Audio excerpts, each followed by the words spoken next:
Good afternoon. My name is Che Rao. I'm the Director of Communications at the School of Public Affairs at American University. And thank you for joining us today for another edition of AU SPA Live, a program that offers a research and policy perspective on current events. Today, we're going to discuss a hazy future, health policy in the era of climate change. And joining me today is Dave Marcotte, who is a professor in our Department of Public Administration and Policy, and Claudia Persico, also an associate professor in our Department of Public Administration and Policy.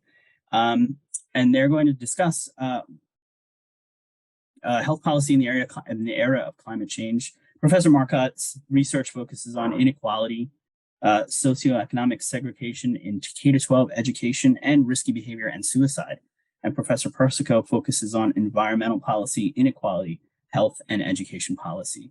So they are two of our esteemed faculty who are well positioned to discuss really what was an odd climate event last week, but maybe one that will become more prevalent as the planet warms. But as everybody on the East Coast knows, the forest fires in Canada unleashed a torrent of smoke on the East Coast. And briefly, I think on Thursday of last week, many East Coast cities in the United States had the worst air quality in the world, worse than many cities in China and rivaling New Delhi in India. Their research studies the link between air quality and suicide. And that research, which I'm going to share right here, has been cited in many international and national publications, including the Jerusalem Post, The Economist, and Euronews. And they're sharing the link between how poor air affects mood, affects mental health, and actually may drive up suicide. So before we dive into the specifics of your research, I wanted to ask Dave, if you could start, really, what was the inspiration or the sort of the impetus behind researching this connection?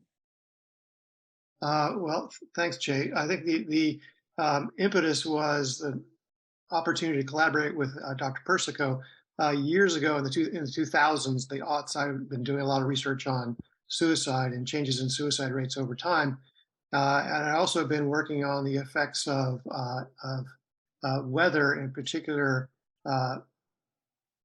pollen and pollen problems on kids in schools and affecting kids' ability to focus and take tests and perform in school. That led me to reach out or to talk to Claudia when she arrived at AU. I can't remember the year, and maybe Claudia will remind me. And Claudia is an expert in the effects of air pollution on human health and cognition and mistake making. And so we started talking after she arrived about the possibility of collaborating on projects on human health as measured by suicide deaths, as being affected by air problems of air quality. Pollen and allergens were my first interest, but Claudia convinced me, and rightly so, that air pollution is a much bigger and more substantial problem. So I think she has her own perspective on how this came to be, but I'm glad it did come to be because it's certainly an important topic. Yes, and Claudia, if you could share, I know specifically what is it about your research has looked at air quality and the effects that it has on education, air quality, and the effects it has on childhood development. Specifically, what is it about pollution that maybe affects mood, or what is your perspective on how these two things can be linked? Well, that's a great question. So there is an epidemiological literature that shows that air pollution increases circulating cytokines, which are inflammatory markers in the bloodstream that basically your immune system releases when it's attacking something. And cytokines are elevated anytime you get sick or anytime you have an allergic reaction to something, and they affect mood. It turns out that there's a strong relationship between cytokines, circulating cytokines and depression, and circulating cytokines and suicidal ideation. And pollution increases cytokine activity. And so there are a few epidemiologists who have started looking into this connection And there's sort of a neuroinflammatory hypothesis for depression that's based on this finding that depressed people have a lot of inflammation in their bodies, and it's sort of unexplained. And depression might be a side effect of some type of inflammatory process that's happening in people's bodies that is sort of possible to address. And so I became sort of interested in this like sort of neuroinflammatory hypothesis of depression story, and this sort of suggestive research where there have been a couple of RCTs where they put air purifiers in the rooms of depressed patients and people reported feeling a bit better, to see if we could find this relationship systematically in a nationwide study of pollution on suicide. And in fact, we have now sort of in 3 different data sets found this relationship. So can you go into specifics about the relationship between sort of air quality and suicide? What have you found? Sure, yeah. So what we do is we use changes in daily wind direction as a sort of proxy or instrument for pollution exposure. So it turns out that if you take Chicago, for example, when the wind blows from the south, there are a lot of factories in the south of Chicago in Gary, and there's a steel mill, and you get a big dose of polluted air when the wind blows from that direction in Chicago. But if the wind blows, say, from the east, it comes in off of the lake and it's very clean. And this type of thing is true for most places in the United States. And so we use the sort of this randomness of daily wind direction as a sort of instrument or sort of random assignment of pollution. And we find that, 1 microgram per meter cubed increase in PM 2.5, which is relatively small, it's about a 10% increase in this fine particulate matter, increases suicide by about half of a percent that day. We also use data, HCUP data from state inpatient databases. So they're basically emergency department data on people who are presenting at the ER with suicidal symptoms. And we find that that data is at the monthly level. And so we find that a 1 microgram increase over a month leads to about a 50% increase in people showing up at the ER having attempted suicide, which is a big increase. And then we also use BRFIS data, which is behavioral risk factor social survey. And we find that on days of very high air pollution, people are more likely to report to their interviewer, days of high air pollution in the last 2 weeks, people are more likely to report to their interviewer that they're feeling down, depressed, hopeless, little pleasure in doing things. We're more likely to have had a depression diagnosis recently and that kind of thing. And so, I think this is interesting that we're finding this, in self-reported data collected by the government. We're finding this in ER data, and we're finding this in all-cause mortality data at the daily by county level. So that's the sort of story of the paper. And are we seeing, in your research or as you've been looking at this, I know you're looking specifically in the United States, but have you seen this sort of in research from other countries where especially pollution is worse than it is here right now? Well, really, this is the first paper to estimate this relationship using sort of large data, but I guess I should say using data from the United States, because there I think is a paper finding this relationship in Tokyo. And I think there might also be, Dave, do you remember if they find it in the Colombian city? So there are a couple of epidemiologists who have done work in other countries that also find this relationship. But my understanding of the literature is that it's a little bit mixed, and some people found the relationship and others didn't, but they were more sort of limited to sort of citywide studies, I believe. I think there's also a paper in Vancouver. Yeah, in Vancouver. So one of the origin stories of Claudia, the work of Claudia and me together, is that we sort of each had really detailed high frequency data at the population level, at the country level. Studies that Claudia's referring to are studies in limited places like Tokyo, Vancouver, in British Columbia, in South America, using data from emergency department visits over a short period of time. We have data for the entire country.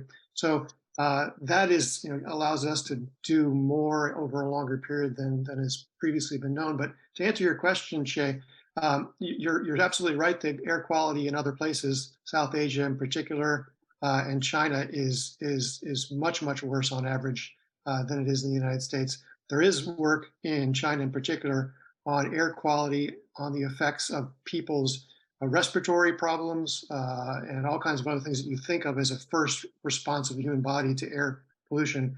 But beyond that, to mistake making, to on the job being able to perform functions, whether they're physical or cognitive, that has been shown to be inhibited by high levels of pollution. So this sort of air pollution to mistake making, depression, mood states is becoming widely understood across the globe.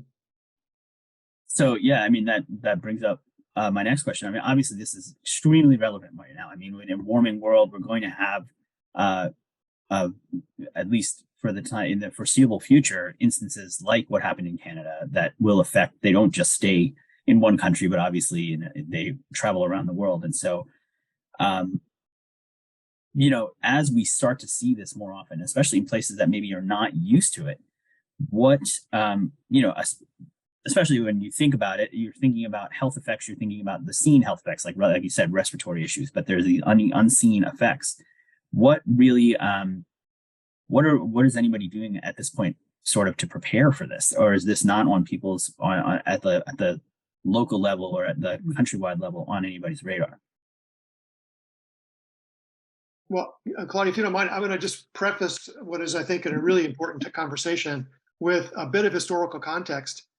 You're right that we are in confronting in the next, decades, maybe the rest of our lifetimes, real dire climactic conditions that are going to make this problem worse. Uh, Over time, however, that means that we are going to undo a lifetime of progress, beginning in the 1970s with Clean Air Act, in the 1950s in the United Kingdom with their Clean Air Act. The air quality that we're seeing today, air pollution spikes, were not uncommon at all in the 1970s and 60s in places in Europe and North America, and still common in South Asia and East Asia. So things had gotten better. We were on a path to reduced mortality, reduced health problems from air quality, and now we're undoing that. And I think so that's an important context. Things will get worse, and Claudia can probably speak a lot better on it than I can about some of the policy changes around the world that are trying to slow this down. But they're getting worse in the direction where our parents who died from emphysema at a higher rate than we will, maybe our children will look more like our parents. So I was trying to be optimistic there, and I think I lost that thread, and I'm going back to woe is us. So I'll stop there, and Claudia, if you want to respond. Well, so I kind of want to temper that a little bit because I actually have like a little bit of a different perspective that's maybe a little rosier. So one thing that's true of the United States is that we've actually been amazingly good at reducing pollution over time. So the Clean Air Act dramatically reduced pollution, as Dave mentioned. And then there were some more reforms in the 90s around gasoline and how much gasoline should be emitted, what types of particulates and things like that. We've really strengthened air pollution regulations over time. So there's been this massive decrease since the 80s, basically, in particulate matter. And so our kids are actually breathing cleaner air on average now than we breathed when we were kids in the, in the 70s, 80s, 90s, whenever we were children. And so I actually think there's reasons to be rosier. Now, that said, wildfires are becoming more frequent. And so there are these periods where wildfire smoke covers the country. And so we saw that a few years ago with the fires in California, and wildfire smoke blows a really long distance. There's actually another paper that I should mention on wildfire smoke and suicides that finds the same relationship using wildfire smoke specifically. And so I should just mention that, but both of our papers haven't quite been published yet, but it's a very good paper. And it's really interesting that they find the same thing, but it's all, some of what we're identifying off of is probably wildfire smoke. But I think that there possibly could be other ways of preventing wildfires that need to be maybe invested in some more. Maybe we need to invest a little bit more in our forestry services and doing controlled burns and doing things that will prevent one of these sort of disaster fires. It is a sort of side effect of global climate change. And so while on average the air we, are breathing is a bit better, we're also entering territory where these extreme weather events, I guess, as you could almost see this as, these extreme events are more likely to occur because of the droughts and the changing climate patterns in a lot of these places that are making forests more likely to burn, unfortunately. And so, I think that while there's reasons to be optimistic, we do probably need to get the wildfires under control. Yeah, I mean, that's for sure. And Dave, your point about historically air quality is well taken. I do actually remember, it jogged my memory that I think I remember reading about Pittsburgh in the 1940s and 50s that people would have to turn on their headlights on their cars in the middle of the day because it was so dark from pollution. So that actually begs the next question, which is, were there policies then maybe or attitudes towards mental health specifically then? It may not have been studied, that we could carry over to now when we do see these more these events that may become more frequent, which will affect mental health because of air quality? Or are there policies that you'd like to see that we could enact that would help us manage this? I mean, if we're not able to immediately manage wildfires and have to live with the fact that they're going to exist for a time being, is there things that we can do to sort of prepare the populace for the fact that you might not feel so great for a couple of days, and it won't just be physical but also mental? Are there programs that you see being developed or anything like that? Well, I'll take that first, if you don't mind, Claudia. I think the short answer is there's no programs directly related to, that I'm aware of, directly related to using air quality indicators as markers for response on the part of emergency responders. I think the best thing that might come out of work like what Claudia and I are doing in the paper on the wildfires is awareness among clinicians. Suicide risk in the United States has been rising over the last 20 to 25 years or so, for all kinds of reasons, and air quality certainly is part of that. More attention to suicidality and risk of suicide in clinical settings like emergency departments, police responders, and family members of people who might be at risk for suicide is always needed in cases where there's rising suicide risk. And so adding attention to poor air quality as a potential another risk factor is a first step in prevention.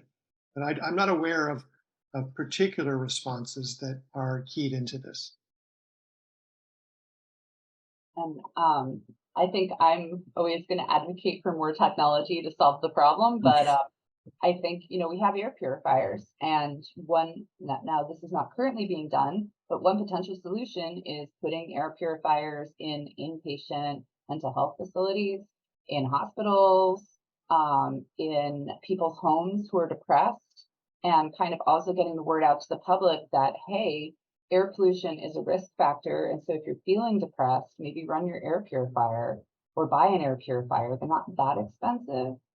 There could also be a role for the government in terms of helping to buy air purifiers for low-income people. I, am also interested in, the effects of air quality in schools. And during the pandemic, they started putting air purifiers in schools, and maybe that has improved mental health. And so I think, air purifiers, of course, I would like to see overall pollution decrease, and the EPA is currently making regulations stricter to do that, which is great. And I support that policy. But also, we could, especially in the case of these unpredictable, extreme sort of wildfire events, we could be doing a little bit more to make sure that the air that vulnerable people breathe is cleaner. That's a great suggestion. Thank you for raising that. As you know, this is a live event. We have some people watching on the stream, and if you, for those of you on the stream who are watching, if you have questions, please leave them in the comment section below the video. We do have our first question. I thought now would be a good time to turn it over to the audience. Our first question really is about yes, we've been talking about air quality and particulate matter in pollution and air pollution from wildfires or from industrial pollution, but there's also pollution that comes from cigarette smoke or other kinds of tobacco products or other types of smoke, marijuana smoke or something like that. Is there a connect? Do you see the same sort of connection? Has anybody looked at this where how much does that contribute to air quality, and does that affect mental health and well-being?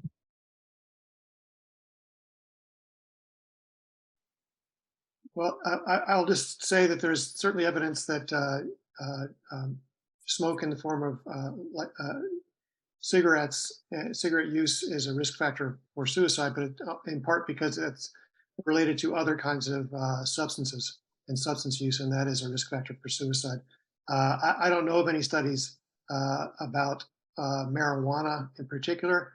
At an individual level, though, cigarettes and alcohol are risk factors for suicide. And I would only speculate that the contribution of cigarette smoke uh, to community air quality is likely to be quite small. So, Claudia, I'm happy to hear how you think about this. No, that's helpful. And that is also interesting. I didn't realize that cigarettes, but it's not surprising. And I also wonder if there could be a direct connection there where you're inhaling smoke and then that's making you feel more depressed. So I know that there are some researchers who draw comparisons between air quality and how many what the equivalent amount of cigarettes that you would have smoked is. And so I remember going around Twitter on the days of the wildfire, somebody had mentioned that being exposed to the wildfire smoke for 24 hours was equivalent to smoking 8 cigarettes or something like that. But I don't, I'm not an expert in tobacco products, so I'm not totally certain, but I could imagine that, you know, smoking, we know that smoking is really bad for all sorts of different types of things related to your health. Secondhand smoke is not great, and it's a big source of indoor air pollution, or at least it used to be. Now, potentially in homes, but not in public businesses.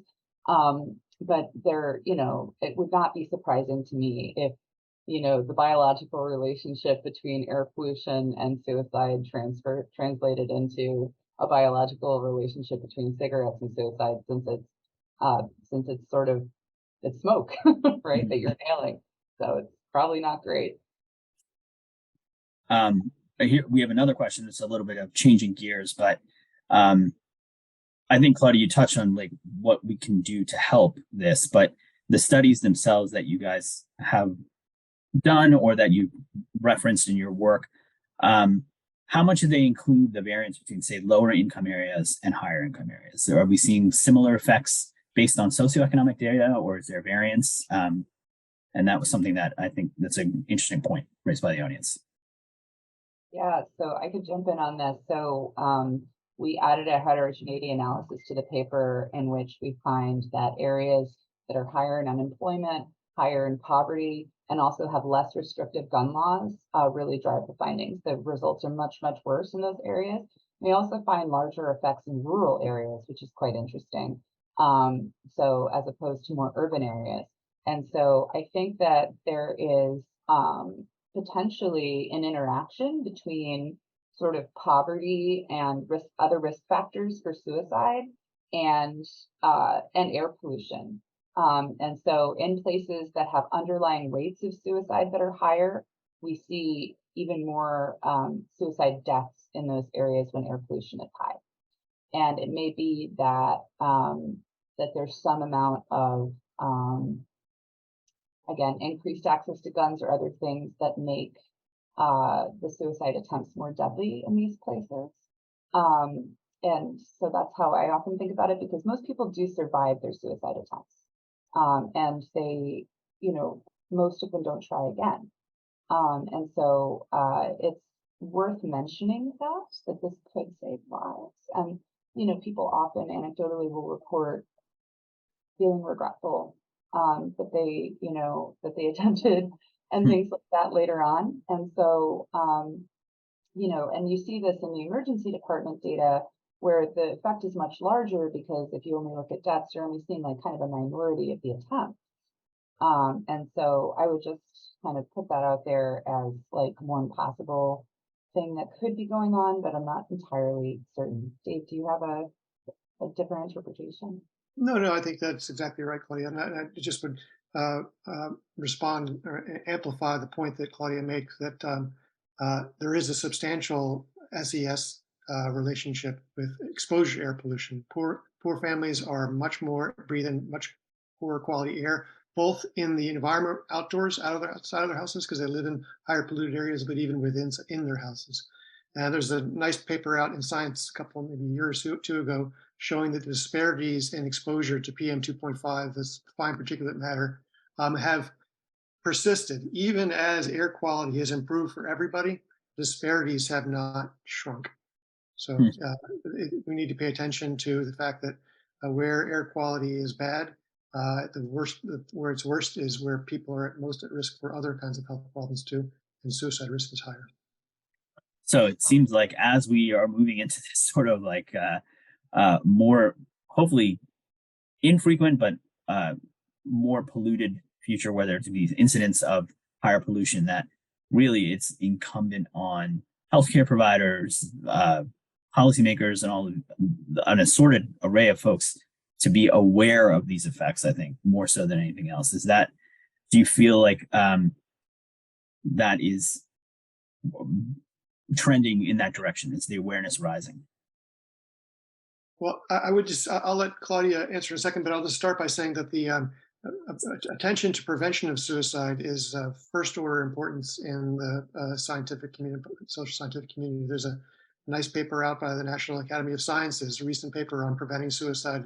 All of the things that we need to pay attention to, and there are many, but identifying people at risk and identifying triggers as a first order defense to prevent a suicide attempt is where we need to pay attention. And I think that the adding in air quality as a risk factor, this is an opportune time to have that added to the mix. 988, the National Suicide Prevention Hotline, text line, has just rolled out, and there's a lot of interest in doing whatever we can to identify people who are at risk, and when they're at risk, to get them help. That's right. And I think, again, maybe an air purifier, it's not going to be a cure-all, obviously, but it could help a little bit. And so if you know somebody who is feeling really depressed, that might be like a great thing, a great gift.